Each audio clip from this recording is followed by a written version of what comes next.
everybody, it's Jenny J 1911, and tonight I'm going to be changing our press out from our 9mm to our 45 ACP.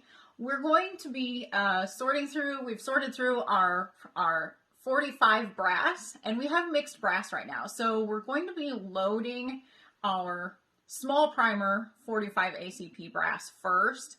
Then we'll be changing our primer system out later so that we can load our large primer brass. But for now, we don't need to worry about changing the primer system out because we're using the small primers just like we did in our 9mm. So the first thing we need to do tonight is we need to pull the handle down, and I am going to remove the failsafe rod. So in order to do this, I have to wiggle this little plastic piece out and try to gently maneuver this failsafe rod out. And I'm just going to lay it off to the side. And the next thing I'm going to do is I'm going to push my handle back up so that I can take my light. I have that handy little light that I have installed in the center so I can see down in the press. And I'm going to just slip that light out of that hole that's in the middle. And then I'm going to remove the two pins that hold this assembly in. And I'm just going to lay them off to the side. And then I'm going to slide this right out. Super easy. And I'm going to put it on the stand back there. The next thing I need to do is I'm going to pull my handle back down so that this cylinder is exposed. Now, inside the cylinder on the left side, there is a tiny hole where there's a set screw. So I need to use my Allen wrench, and I'm going to put it in the set screw so that I can loosen it just a few turns. All right, so I have my Allen wrench in my set screw, and I'm only going to loosen it by 2 or 3 turns. And the next thing I'm going to do is I'm going to be removing the shell plate. Okay, and with my handle still down, I am going to remove the bolt from the shell plate. So I'm going to loosen it up, and you might have to hold that shell plate in place so that it doesn't spin. And maybe a couple more turns. There we go. And it's ready to come out. So now I have the bolt removed. I'm just going to set that off to the side in my tray. And so that I can take the shell plate out, I'm going to put my handle back up. And first I'm going to remove this. And then I'll remove my shell plate. So this is my shell plate that's specific to my 9mm. Now I'm going to put my 45 shell plate in.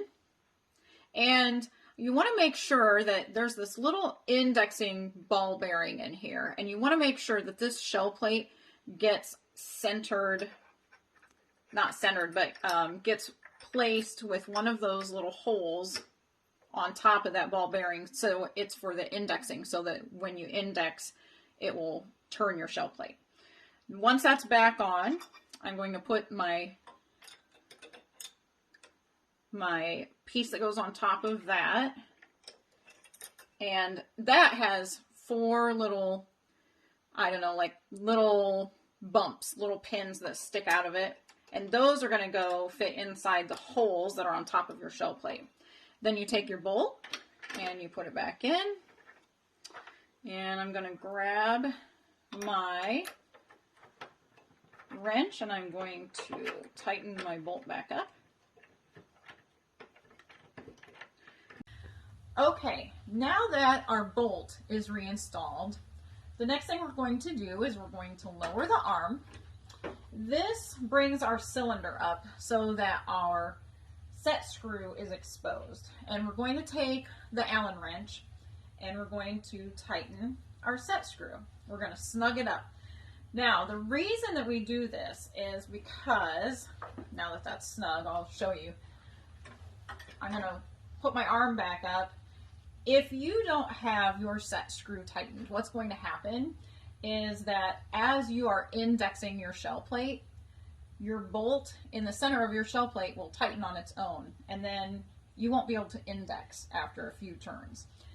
I found this out because one time I did not get my set screw tightened up and my shell plate tightened up on its own because my bolt was tightening it.